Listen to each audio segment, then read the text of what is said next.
नमस्कार। आज हम आज की ब्रीफिंग स्टार्ट करते हैं from the agriculture ministry and then we go to the other ministries. So I will request Alpana please.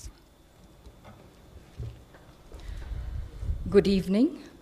I will give you a brief overview of the positive work done for the welfare of farmers, poor people, and people in rural areas to fight against COVID-19. Ministry of Agriculture, next slide, please. Overcoming the lockdown restrictions, sown area of summer crops has increased significantly, registering 36% increase over the last year, pushed up mainly by rice cultivation. Farming operations in the field, harvesting and sowing, have been exempted from lockdown, but social distancing and social responsibility has to be maintained. Farming machinery, shops, custom hiring centers, services related to fertilizers and seeds, mandi operations for marketing have also been given concessions from lockdown to enable farming to proceed smoothly. At the Kharif conference recently held, 2020, food grain production target has been fixed at an ambitious 298 million tons. 298 million tons. Next slide, please. To help farmers sustain production, money has been disbursed under the PM Kisan Yojana and the PM Fasal Bima Yojana insurance claims have been disbursed. Pulses have been dispatched to states under the PM Garib Kalyan Yojana. Next. An All India Transport Call Center 180018042000 has been recently launched, and the Kisan Rath app has been launched to facilitate transportation of food grains and perishables across the state. Next slide, please.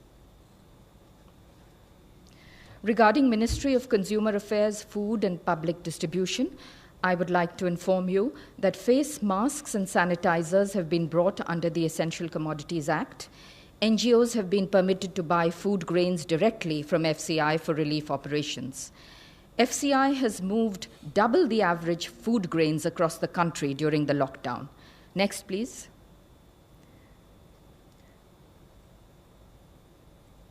Next. Ministries of Rural Development and Panchayati Raj, I would like to inform you that government has hiked the Manrega wages in the wake of COVID-19 pandemic. The average increase is Rs 20. There has been a direct cash transfer to women under the Pradhan Mantri Jan Dhan Yojana account holders under PM Garib Kalyan package. The self-help group women have helped in this effort. The women self-help groups under the NRLM, the National Rural Livelihood Mission, are making protective face covers, sanitizers, soaps, and are running community kitchens in large numbers. Thank you. Thank you, Alpana. Now, the Ministry of Home Affairs, please. गृह मंत्रालय की तरफ से update है। गृह मंत्रालय निरंतर lockdown measures के एनफोर्समेंट को मॉनिटर कर रहा है। जहां भी लॉकडाउन का उल्लंघन हो रहा है, वहां राज्य सरकारों के साथ संपर्क करके उचित कार्यवाही की जा रही है। कल गृह मंत्रालय ने एक बार फिर सभी राज्यों और केंद्र शासित प्रदेशों को पत्र लिखकर राज्यों का ध्यान इस बात पर आकृष्ट किया है कि आपदा प्रबंधन अधिनियम के अंतर्गत जो दिशा निर्देश जारी किए गए हैं, उनमें स्पष्ट रूप से लिखा गया है कि राज्य सरकारें इन दिशा निर्देशों का सख्ती से अनुपालन करेंगी। अपने लोकल एरियाज़ की आवश्यकता अनुसार वे ज़्यादा सख्त कदम उठा सकती हैं, परंतु दिशा निर्देशों को डाइल्यूट नहीं कर सकती, कमज़ोर नहीं कर सकती। गृह मंत्रालय ने उनका ध्यान माननीय सर्वोच्च न्यायालय के 31 मार्च 2020 के आदेश में की गई टिप्पणी की ओर भी आकृष्ट किया है कि सभी राज्य सरकारें, सार्वजनिक प्राधिकारी और देश के नागरिक ईमानदारी और निष्ठा से सार्वजनिक सुरक्षा के हित में भारत सरकार द्वारा जारी किए गए निर्देशों और आदेशों का पालन लेटर और स्पिरिट में करें। यह पत्र इसलिए आवश्यक हो गया था क्योंकि कुछ राज्यों में उन गतिविधियों को भी इजाज़त दी जा रही थी जिनकी गृह मंत्रालय द्वारा जारी किए गए दिशा निर्देशों के अंतर्गत अनुमति नहीं है। गृह मंत्रालय ने कल पत्र लिखकर केरल सरकार द्वारा जारी संशोधित दिशा निर्देशों पर भी अपनी चिंता व्यक्त की है। कुछ गतिविधियों की अनुमति दी गई है उनके द्वारा जो आपदा प्रबंधन अधिनियम 2005 के तहत गृह मंत्रालय द्वारा जारी आदेशों का उल्लंघन है और लॉकडाउन नियमों को भी क्षीण कर रहा है। उनसे अनुरोध किया गया है कि राष्ट्रीय लॉकडाउन नियमों का अनुपालन सुनिश्चित करें। कुछ जिलों में भी लॉकडाउन नियमों के उल्लंघन के कुछ मामले सामने आए हैं जो स्वास्थ्य के लिए गंभीर खतरा पैदा कर सकते हैं। कुछ जिलों में कोविड-19 के संक्रमण की स्थिति गंभीर है या गंभीर होती जा रही है, जैसे राजस्थान में जयपुर, मध्य प्रदेश में इंदौर, महाराष्ट्र में मुंबई और पुणे, पश्चिम बंगाल में कोलकाता, हावड़ा, 24 परगना नॉर्थ, मेदिनीपुर ईस्ट, दार्जिलिंग, जलपाईगुड़ी और कालिम्पोंग। इन चारों राज्यों के प्रभावित जिलों का ऑन द स्पॉट आंकलन करने के लिए आपदा प्रबंधन अधिनियम 2005 के अंतर्गत गृह मंत्रालय ने 6 इंटर मिनिस्टीरियल सेंट्रल टीमों का गठन किया है। ये टीमें अपने निर्धारित स्थान पर पहुंच चुकी हैं। इन टीमों का भारत सरकार के एडिशनल सेक्रेटरी के स्तर के अधिकारी लीड कर रहे हैं। प्रत्येक टीम में 6 सदस्य हैं, जिनमें एक सीनियर पब्लिक हेल्थ स्पेशलिस्ट तथा नेशनल डिजास्टर मैनेजमेंट अथॉरिटी के एक सीनियर अधिकारी भी शामिल हैं। इस प्रकार गृह मंत्रालय का यह प्रयास है कि उपलब्ध एक्सपर्टीज को जितना मुमकिन हो सके उतना राज्यों के साथ साझा करें, जिससे कि लोक हित में सबकी मदद हो सके। ये टीमें हॉटस्पॉट एरियाज, हेल्थ और मेडिकल इंफ्रास्ट्रक्चर के प्रबंधन और आपदा प्रबंधन के मुद्दों पर राज्य सरकारों का सहयोग करेंगी तथा लॉकडाउन नियमों के अनुपालन के अलावा आवश्यक वस्तुओं की आपूर्ति, सोशल डिस्टेंसिंग के अनुपालन, स्वास्थ्य सुविधाएं, स्वास्थ्य कर्मियों की सुरक्षा, गरीब एवं श्रमिकों के लिए राहत शिविरों की स्थिति आदि पर अपनी रिपोर्ट देंगी। आशा है इन कदमों के साथ हम मिलकर कोविड-19 के खिलाफ अपनी मुहिम में सफल होंगे। धन्यवाद। धन्यवाद। Health ministry representative please. अब तक टोटल 2546 लोग क्योर हो चुके हैं, जो कि हमारी ओवरऑल क्योर परसेंटेज को 14.75% तक लेके जाता है। कल से एडिशनल कंफर्म केसेस देश में 1553 आए हैं, which takes the total number of confirmed cases in the country to 17,265. Last 24 hours में 36 न्यू डेथ्स भी रिपोर्ट हुई हैं। माननीय स्वास्थ्य मंत्री जी ने कोविड-19 मैनेजमेंट की तैयारियों की समीक्षा के तहत कल Rajiv Gandhi super speciality hospital का दौरा भी किया। उन्होंने फ्रंटलाइन वर्कर्स के एफर्ट की तारीफ की, कहा कि आज जो हमारा इंक्रीज रिकवरी रेट आ रहा है वह हमारी क्वालिटी ऑफ केयर को रिफ्लेक्ट करता है। उन्होंने कहा कि लॉकडाउन 2.0 के दौरान लाइफ में डिसिप्लिन लाने से हम लोग रिच डिविडेंड्स पा सकते हैं, जिससे हमें कोविड की लड़ाई जीतने में सफलता मिलेगी। G20 एक इंटरनेशनल फोरम है जिसमें 19 देश और यूरोपियन यूनियन के नेशन मेंबर्स फाइनेंशियल इश्यूज़ के साथ साथ सोशियो इकोनॉमिक इश्यूज़ पर भी डिस्कस करते हैं। G20 के मेंबर नेशंस वर्ल्ड का 80% इकोनॉमिक आउटपुट, ग्लोबल पॉपुलेशन 2/3 और 3/4 जो इंटरनेशनल ट्रेड है उसको रिप्रेजेंट करते हैं। उस G20 के स्वास्थ्य मंत्रियों की कल एक वीडियो कॉन्फ्रेंस के द्वारा मीटिंग हुई, जिसमें कोरोना वायरस से निपटने के लिए कोऑपरेशन और कोलैबोरेशन के इशू पर डेलिब्रेट किया गया। माननीय मंत्री जी ने इन टेस्टिंग टाइम्स के दौरान सभी मेंबर स्टेट्स के साथ मिलकर काम करने के लिए भारत के कमिटमेंट को जाहिर किया। उन्होंने कहा कि भारत G20 के देशों के साथ मिलकर वैक्सीन डेवलपमेंट और ड्रग डेवलपमेंट पर काम करना चाहेगा। इसके साथ ही गवर्नमेंट ऑफिसेज के कामकाज के लिए स्वास्थ्य मंत्रालय ने अधिकारियों को एक गाइडलाइंस के द्वारा वायरस के स्प्रेड को रोकने में संबंधित प्रिकॉशनरी मेजर की सलाह दी है। जिसमें बताया गया है कि officials reusable cloth face cover use करें, डिसइंफेक्शन प्रोटोकॉल का स्ट्रिक्ट फॉलो करें, फ्रीक्वेंटली सोप या पानी से हाथ धोएं या फिर हैंड रब या सैनिटाइज़र को यूज़ करें, और ऑफिशियल्स एक दूसरे के बीच में एडिक्वेट डिस्टेंस मेंटेन करें। साथ ही किसी भी जगह पर 5 से अधिक लोगों की गैदरिंग को अवॉइड करना है। डबलिंग रेट ऑफ केसेस, जिसका मतलब है कि कितने दिनों में टोटल केस काउंट डबल हो रहा है, उसको हम अलग अलग इंटरवल्स पर कैलकुलेट करते हैं, और जिसके तहत हमने पिछले 7 दिनों के डबलिंग रेट के बेसिस पे जब कैलकुलेट किया तो देखा कि इंडिया का डबलिंग रेट लॉकडाउन से पहले जो 3.4 था, अब वह इम्प्रूव होकर 7.5 हो चुका है।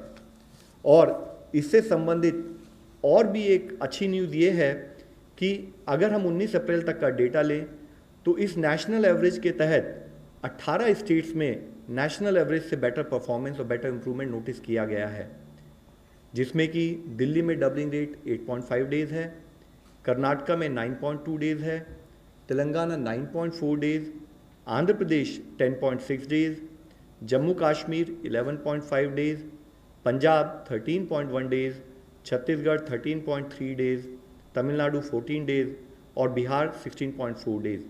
ये जितने राज्य हैं यहाँ पर 20 से कम करीब डबलिंग रेट नोटिस किया गया। इसके साथ ही कुछ राज्यों में 20 से 30 के दिनों में भी डबलिंग रेट नोटिस किया गया, जो उनकी परफॉर्मेंस को दर्शाता है, जिसमें अंडमान निकोबार 20.1 है, Haryana 21 days, Himachal Pradesh 24.5 days, Chandigarh 25.4 days, Assam 25.8 days, Uttarakhand 26.6 days, Ladakh 26.6 days. इसके साथ ही हमारी कुछ स्टेट इवन उनका 30 दिनों से भी ज़्यादा डबलिंग रेट, यानी कि उनकी परफॉर्मेंस, उनका केस मैनेजमेंट में हम इम्प्रूवमेंट नोटिस कर रहे हैं, वह है उड़ीसा और केरला। मैं ये एक बहुत अच्छी हार्टनिंग न्यूज़ के रूप में आप लोगों के सामने प्रस्तुत करना चाहूँगा, और राज्य और जिला स्तर पर जो हमारे कोविड के फील्ड वॉरियर्स काम कर रहे हैं इस विषय में, उनको धन्यवाद देना चाहूँगा। It is however we would also like to point out कि हम एक लड़ाई में हैं, हम एक बैटल में हैं और हम आराम नहीं कर सकते। एक भी दिन की हमारी विफलता या एक भी व्यक्ति की विफलता हमारे इस QA रिजल्ट को, परिणामों को नेगेट कर सकती है, और इसलिए ज़रूरी है कि हम सारी गाइडलाइंस का यूनिफॉर्म इम्प्लीमेंटेशन करें। हमें कुछ और राज्यों से अच्छी खबरें भी आ रही हैं, जैसे गोवा के सभी पेशेंट्स को रिकवरी के बाद हॉस्पिटल से डिस्चार्ज कर दिया गया है। अब गोवा में कोई भी एक्टिव केस नहीं है। इसी तरीके से जैसे कि कल आप लोगों की दृष्टि में लाया था, माही और कोडगू, इन दोनों जिलों में जहां पर कि पिछले 28 दिनों से कोई केस नहीं आया था, उसमें एक और जिला जुड़ गया है, वह है पौड़ी गढ़वाल उत्तराखंड से। साथ ही टोटल 59 डिस्ट्रिक्ट्स हैं 23 स्टेट और यूनियन टेरिटरीज से, जहां पर पिछले 14 दिनों से कोई केस नहीं आया है, जिसमें 6 नए जिले जुड़े हैं। वह हैं डूंगरपुर और पाली राजस्थान से, जामनगर मोरबी गुजरात से, नॉर्थ गोवा गोवा से, गोमती त्रिपुरा से। और इससे संबंधित हम आप लोगों से रिक्वेस्ट करना चाहेंगे कि फिर भी हमें हर तरीके से सतर्क रहने की आवश्यकता है। दूसरे देशों की तुलना में अगर भारत आज इस सिचुएशन को मैनेज करने में प्रयत्न कर रहा है, उसमें जो भी रिलेटिव सक्सेस मिली है, उसका सबसे मुख्य कारण है कि इस लड़ाई में गवर्नमेंट के साथ साथ हर सिटीज़न मिलकर लड़ाई लड़ रहा है। कम्युनिटी इन्वॉल्वमेंट, कोऑपरेशन और कम्युनिटी लीडरशिप हमारे मैनेजमेंट का एक मुख्य कारण रहा है। माननीय प्रधानमंत्री जी की अपील के तहत देश का हर नागरिक इस लड़ाई में जुड़कर लड़ रहा है, फिर चाहे वह लॉकडाउन का इम्प्लीमेंटेशन हो या सोशल डिस्टेंसिंग से रिलेटेड बिहेवियर चेंज हो, कंटेनमेंट जोन में लॉकडाउन का स्ट्रिक्ट इम्प्लीमेंटेशन हो, कॉन्टैक्ट ट्रेसिंग और सर्वेलेंस से हम हेल्थ वर्कर्स का सहयोग करते रहें, और हर तरीके से फील्ड स्थाई पर पेशेंट मैनेजमेंट पर फोकस कर हम मॉर्टैलिटी को अवॉइड करें, यह हमारा प्रयत्न होना चाहिए। आज जब हम कुछ प्रांतों में रिलैक्सेशन प्रोवाइड कर रहे हैं, तो ज़रूरी है कि हम सोशल डिस्टेंसिंग के नॉर्म्स का पूर्णतः पालन करें, ताकि जो कोविड के केसेस कुछ जिलों में, कुछ राज्यों में कम हो रहे हैं, वे और भी कम हों, और जो ज़िले ग्रीन जोन में चले गए हैं, वहाँ पर हम सबकी रिस्पॉन्सिबिलिटी है कि वह ज़ीरो केस की स्थिति में ही बने रहें। हम सभी को पता है कि इस बीमारी की कोई अभी तक वैक्सीन नहीं है। इसकी अब केवल एक ही वैक्सीन है जो हमें सबसे ज़्यादा इफेक्टिव सपोर्ट करती है, वह है सोशल वैक्सीन यानी सोशल डिस्टेंसिंग। इसीलिए फिर आप लोगों से विनती है, आपके द्वारा सबसे विनती है कि काइंडली हमें सपोर्ट करें कि सोशल डिस्टेंसिंग और प्रिवेंटिव गाइडलाइंस का पालन देश का हर व्यक्ति एक जिम्मेदारी के रूप में करता रहे और बिहेवियरल चेंज के रूप में अपनी ज़िंदगी में अपनाएं ताकि हम इस लड़ाई से जीत सकें। धन्यवाद। Now, online question for ICMR. The rapid antibody tests have come under scanner world over for quality issues. Did ICMR conduct batch-wise quality tests before dispatching them to states, as certain states have raised concern about their quality? ये जो rapid test हैं, जैसा मैंने बोला, सारे दुनिया में कहीं भी उसको इंडिविजुअल के डायग्नोसिस के लिए इस्तेमाल नहीं करते, क्योंकि अभी भी एक चीज़ कायम है कि इस विषाणु के खिलाफ एंटीबॉडी जो डेवलप होती है, वो एंटीबॉडी कितनी पावरफुल होगी, वो इम्यून रिस्पांस का द्योतक होगी क्या, इसका कहीं पता नहीं है। ऐसे रहते हुए भी इसका इस्तेमाल सर्वेलेंस पर्पस के लिए हो सकता है, क्योंकि सर्वेलेंस में मैंने जैसे पहले एक बार बताया था, मैं अगर ये बताना चाहता हूँ कि 5%, समझ लीजिए कहीं सर्वे किया, 5% लोगों को बीमारी थी, वो अगर 4.5 भी आई और वो कंसिस्टेंट एरर, उसी ढंग से वही टेस्ट आप इस्तेमाल कर रहे हैं, उसी से भी उतनी 4.5 4.3 भी आई, कंसिस्टेंट रही वो एरर, तो उसमें एपिडेमियोलॉजिक सर्वेज में जहां हम ट्रेंड मॉनिटर कर रहे हैं उसमें ज़्यादा फर्क नहीं पड़ता है, क्योंकि वो गिनती ही कम करता है। आपको अगर उदाहरण देना है तो सादे ढंग से देता हूँ। जैसे अगर वो इलेक्ट्रॉनिक वेइंग मशीन होता है और उसका कंपैरिजन हम जो बाथरूम स्केल इस्तेमाल करते हैं वज़न के लिए, वो दोनों में अगर हमने देखा, इलेक्ट्रॉनिक वेइंग मशीन जो होगा उस पे एक्यूरेट आएगा, लेकिन जो बाथरूम वेइंग मशीन है उसमें एरर रहेगी। लेकिन अगर वज़न देखना है तो हमको 100 ग्राम से फ़र्क आया क्या, इससे हमको कोई फ़र्क नहीं पड़ता। जब हम वज़न 60-70 किलो का देख रहे हैं, वो थोड़ा कम ज़्यादा इधर उधर हुआ तो भी चल जाता है। इसकी ये तो पहली बार टेस्ट आई है हमारे यहाँ, तो एक ही बैच जो आई है तो वो सवाल तो उठेगा नहीं। ये सारी टेस्ट जो एंटीबॉडी टेस्ट आई हैं उनकी ये CE-IVD अप्रूव्ड हैं, इनको टेस्ट किया गया था कि ये उसकी जो सेंसिटिविटी स्पेसिफिसिटी क्लेम्ड है वो उसके कॉन्फिडेंस के रेंज में है क्या करके, उसमें वो ठीक पाई गई। हमको जो दूसरी एक ये मिली है कि वेस्ट बंगाल में कुछ टेस्ट जो BGI किट करके माना जाता है, RT-PCR किट, वो RT-PCR किट बराबर काम नहीं कर रहा है, ऐसे हमको एक ग्रीवेंस मिला। वो ग्रीवेंस के तरफ देखते वक्त 2-3 चीज़ें हमको याद रखना है कि ये BGI kit US FDA approved है, उसके क्वालिटी स्टैंडर्ड्स काफ़ी अच्छे हैं। सिर्फ इसमें एक प्रॉब्लम है कि ये जब किट हमको रखना है तो उसको 20 डिग्री के नीचे टेम्परेचर रहना चाहिए। 20 डिग्री के अगर ऊपर गया तो वो टेस्ट रिजल्ट्स बराबर नहीं आ सकते हैं। तो जो कंप्लेंट थी वो कंप्लेंट ये थी कि कुछ लोगों की रिपीट टेस्ट करना पड़ा, क्योंकि सारे लाइट अप नहीं हो रहे हैं, उसके साथ कंट्रोल जो रहते हैं वो। ये कब होता है, कभी कभार टेक्नीशियन जब वो काम करेगा, ज़्यादा सैंपल नहीं रहे तो उसके स्ट्रिप्स निकाल के उसको और एक बार रन करता है दूसरे टेस्ट को करने के लिए। जब वो वैसे करने जाएगा तो उसने वो कहाँ किट रखा था, वो क्या रूम टेम्परेचर पे छोड़ के उसने फिर टेस्ट करने की कोशिश की, उसके ऊपर वो आमादा होगा। लेकिन हमने वेस्ट बंगाल गवर्नमेंट को भी बताया है कि जो NIV में हम किट इस्तेमाल करते हैं वो किट तकरीबन 10,000 टेस्ट के लिए काफ़ी हैं। वो नाइसेड में हैं कलकत्ता में, वो हम उनको टेम्पररी वो क्राइसिस टाइड ओवर करने के लिए दे रहे हैं। Mr. Sunil Prabhu, NDTV.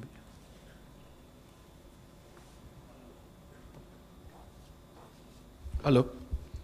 To the MHA, there has been some negative reactions from states like West Bengal about the spirit of federalism, about the ICMT teams which have been sent. I know the guidelines of the National Disaster Management Act and why you have sent those teams, but state some misgivings, as well as the fact that you're using and not an order, but a direction which has been said in a Supreme Court judgment. There's a big difference. Even Supreme Court judges have pointed out that that cannot be seen as an order. It's only a direction. But you have said please see it as a direction. Whatever is being said, the observations should be read as directions.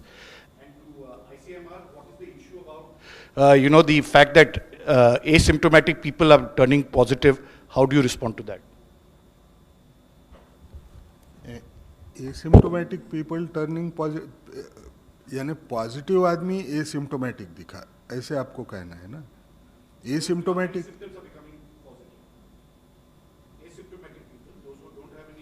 तो वो तो हमने पहले भी बहुत बार बताया है, 100 लोगों को अगर इन्फेक्शन हुआ तो उसमें से 80 लोगों को इन्फेक्शन उसमें कोई लक्षण दिखाई नहीं देता। वो दिखने को भले एसिम्टोमेटिक रहे, उसको अगर हम जांच करें तो उसकी भी टेस्ट पॉजिटिव आने का चांस रहता है। As I mentioned, that the purpose of constituting the interministerial teams is to provide support and assistance to the states in their endeavor to combat COVID-19. The teams have been very carefully constituted so that support can be provided both from health aspects, from administrative aspects, from disaster management aspects, and I'm sure the states will benefit with it. As regards what our orders say, the orders are available on the website. I would request you to read them very carefully. It's very clear what the order says. It mentions the observations of the Honorable Supreme Court, but the orders have been issued under various provisions of Section 35 of the Disaster Management Act. Thank you. Another online question. Okay, it's all right. I think that's 30 journalists in Mumbai tested positive. Will the Ministry of Health and Family Welfare test all the journalists on ground? I think that is of concern to everyone of Sir, it is present. important. We have already been highlighting multiple times. We have talked about it. Infection prevention management is a very important component of disease management.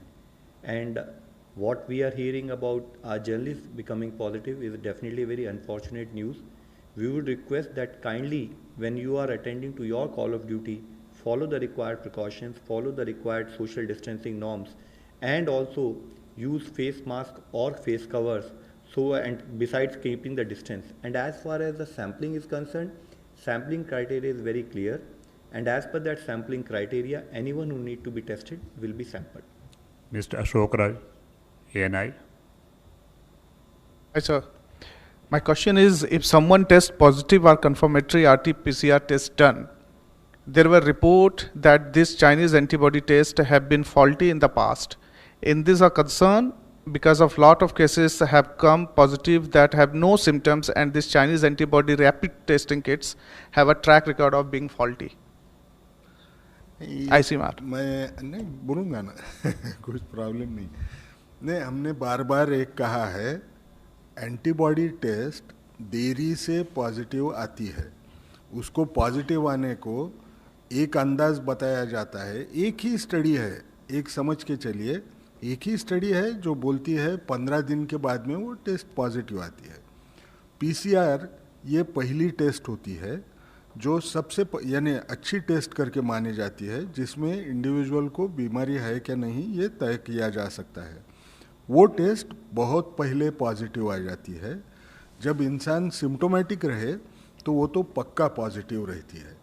अब ये जो डिस्कॉर्डेंस है, यानी PCR positive आएगा लेकिन antibody तैयार होने को टाइम लगेगा, ये तो नेचुरल है, यानी ये बीमारी में दिखाई देता है, तो इस किस्म की डिस्कॉर्डेंस हमको दिखेगी। Avantika Ghosh, Indian Express.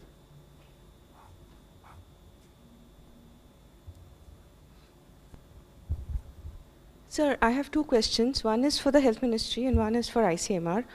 The MHA order, it says it is clear to the central government that the situation is especially serious in Kolkata, Howrah, Mednipur East, 24 Parganas North, Darjeeling, Kalimpong and Jalpaiguri districts in the state of West Bengal. So I would like to know what is the situation health-wise, what are the circumstances that necessitated this? And to ICMR, sir, if 80% of our cases are of all COVID cases are asymptomatic, then isn't it time that we revise the testing strategy and remove all those symptomatic? Because except in hotspots, all the people and except for the asymptomatic contacts, you're testing everybody when they are symptomatic. So is it time to revise that strategy? Ma'am, we've been highlighting that when we identify which are the areas which are our areas of concern, there are primarily two major criteria. One is in some places if higher number of cases are noted. Second is also the fact where rate of growth of the cases or the doubling is high or the doubling rate is low. So these become our primary criteria to identify where we need to have effective intervention so as to ensure that those areas do not lead to larger number of cases further. Mr. Rajat, NewsX. हाँ दे देता हूँ। एक चीज़ हमको समझना है, मैंने जैसे बोला कि RT-PCR टेस्ट ज़्यादातर इंसान सिम्टोमेटिक हुआ उस टाइम पे पॉजिटिव आती है। इंसान को सिम्टोमेटिक होने के लिए भी वक्त लगता है, ठीक है। इसका मायना क्या है, मैंने उसको जब मैं वो एसिम्टोमेटिक रहेगा उस टाइम पे ये टेस्ट का पॉजिटिव आने का चांस उतना ही कम होते जाएगा जितना वो इन्फेक्शन के कितना नज़दीक है उसके ऊपर वो रहेगा। अब रहा सवाल कि क्या इसकी वजह से, अब ये टेस्ट के लिमिटेशंस हैं। मैं जैसे बार बार एक कह रहा हूँ कि कुछ चीज़ें गिवन है, ये नई बीमारी है, ये बीमारी को समझने की जब लोग देख रहे हैं उस बीमारी के तरफ, उसी वक्त इंटरवेंशन भी करना, इतना ही तेज़ी से करना ये ज़रूरी बन रहा है। जो है उसको समझ के जितना कर सकते हैं उतना कर रहे हैं। रहा सवाल अभी इस हमने गाइडलाइंस बदलना चाहिए क्या। जैसे मैंने बोला, जितने आप इन्फेक्शन के टाइम पॉइंट के नज़दीक जाएंगे उतना ये टेस्ट पॉजिटिव आने का चांस और कम होते जाएगा। सिम्टम्स जब रहते हैं उस वक्त ये टेस्ट पॉजिटिव आती है। इसका मतलब उसकी कॉस्ट इफेक्टिवनेस या रिस्क बेस्ड अप्रोच, इसमें हमको यील्ड कम होते जाएगी। इसको अभी बदलना चाहिए क्या, ये सोचना भी शायद अभी मैं बोल नहीं पाऊंगा। क्या मैं ऐड करना चाहूँगा इस विषय में। जैसे कि डॉक्टर साहब ने बताया है, एक्चुअली अराउंड 80% केसेस या तो एसिम्टोमेटिक या माइल्ड सिम्टम्स के साथ पाए जाते हैं। जो वर्ल्ड वाइड हम लोगों ने इसको एनालिसिस किया है, अराउंड 15% केसेस हैं जो सीवियर केसेस में कन्वर्ट होते हैं, जिनको हो सकता है कि ऑक्सीजन सपोर्ट की ज़रूरत पड़े, और 5% केसेस जो होते हैं वो क्रिटिकल केसेस में कन्वर्ट होने के चांसेस होते हैं। तो जो हमारा टेस्टिंग क्राइटेरिया है वो काफ़ी डिटेल्ड है। अगर आप देखें उसमें सिम्टोमेटिक कॉन्टैक्ट्स जो कि लैब कन्फर्म्ड केसेस के या हेल्थ केयर वर्कर्स हैं जो सिम्टोमेटिक हैं, और साथ में एसिम्टोमेटिक अगर वो डायरेक्ट या हाई रिस्क कॉन्टैक्ट होते हैं किसी कन्फर्म केस के, उन दोनों का भी प्रोविज़न किया गया है। तो अभी जो हमारा testing criteria it takes into account the point आपने मेंशन किया है, और साथ में ये हमारे जो सैम्पलिंग क्राइटेरिया है वो सीवियर एक्यूट रेस्पिरेटरी इलनेस पर भी फोकस करते हुए भी उनकी भी टेस्टिंग करता है। मैं ही भूल गया ये वर्ड, लेकिन हाई रिस्क एरिया में हमने even ILI influenza like illness यानी एकदम माइनर इलनेस को भी जांच करने के लिए रखा है। अब इससे आगे कहाँ तक जा सकते हैं ये तो टाइम बताएगा, जैसे बीमारी और या टेस्ट सुधरेगी। Last question miss Madhurendra, News nation.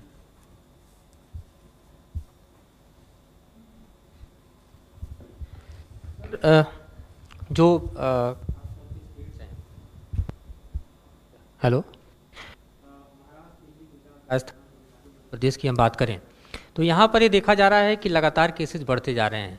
हम तबलीगी जमात की तो लगातार चर्चा करते रहे हैं कि 23% अप्रॉक्स उनका कंट्रीब्यूशन है, लेकिन इन स्टेट्स में क्या कहेंगे, महाराष्ट्र में खासतौर पे, गुजरात, राजस्थान, तमिलनाडु में और मध्य प्रदेश में क्या रीज़न रहे कि यहाँ पर लगातार केसेस बढ़ते रहे और मेजर कॉज क्या रहा?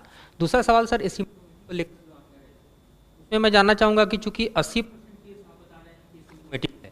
कैरियर कर रही हैं, इसी तरह हमारी टीम्स जितने भी स्टेट्स में ज़्यादा केसेस पाए जाते हैं तो तो उनके साथ भेजते हुए, उनके साथ डिस्कस करते हुए कैसे स्ट्रेटेजाइज किया जाए, हम उस पर काम करते हैं।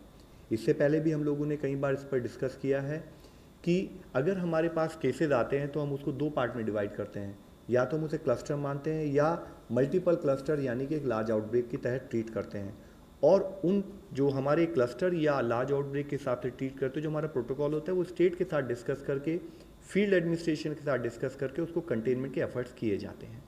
और जो इशू आपने बताया, वाइल डॉक्टर गंगा खेड़कर साहब will further this thing in that, मैंने इससे भी पहले आपको बताया कि 80% केसेस एसिम्टोमेटिक नहीं होते, 80% केसेस एसिम्टोमेटिक और माइल्ड सिम्टम्स के साथ होते हैं, तो हम उनको ट्रैक कर सकते हैं। और रही बात इसकी कि कैसे हम उन लोगों से बचें, तो इसमें इशू ये होता है कि जब आप एक केस को एनालाइज करते हैं तो आप देखते हैं उसकी कोई कॉन्टैक्ट हिस्ट्री या कोई ट्रैवल हिस्ट्री तो नहीं है, और उसके बेसिस पे साथ में उसके क्या जो डिजीज़ के सिम्टम्स हैं या उसके contact history, you can always make a clinical assessment कि आपको किसकी टेस्टिंग करनी है और किसको होम क्वारंटाइन या फैसिलिटी क्वारंटाइन सजेस्ट करना है। Thank you friends, thank you very much. इसमें सिर्फ 2 लाइन ऐड करता हूँ जो लव अग्रवाल साहब ने आपको बताई। हर पॉजिटिव इंसान को हम आइसोलेट करने का तो बोलते हैं, सिम्टोमेटिक होगा एडमिट करना है तो एडमिट करने की बात करते हैं, ये स्टैंडर्ड अप्रोच होता है। हाँ, कोई इन्फेक्शियस डिसीज जो रेस्पिरेटरी मोड में का है, अगर ट्रांसमिशन होने का चांस है तो उसको अलग से करो। लेकिन जब हमको एसिम्टोमेटिक लोग दिखते हैं तो हमको दूसरा रास्ता क्या होएगा, सब लोगों को जो उसके कांटेक्ट होंगे उनको या तो हम होम बेस्ड आइसोलेशन करें, नहीं हमको अगर पूरे लोग मालूम नहीं हैं तो हम जैसे आज हम बोल रहे हैं हर इंसान को बोलें कि आप फिजिकल डिस्टेंस सेफ रखो, जहाँ तक हो सके लॉकडाउन पालो। इसमें क्या एक अंदाज़ आ रहा है कि जो भी होगा, सिम्टोमेटिक होगा या एसिम्टोमेटिक होगा, वो एक दूसरे से वो इतने नज़दीक नहीं आए जिससे ये ट्रांसमिशन हो पाए। Thank you very much friends.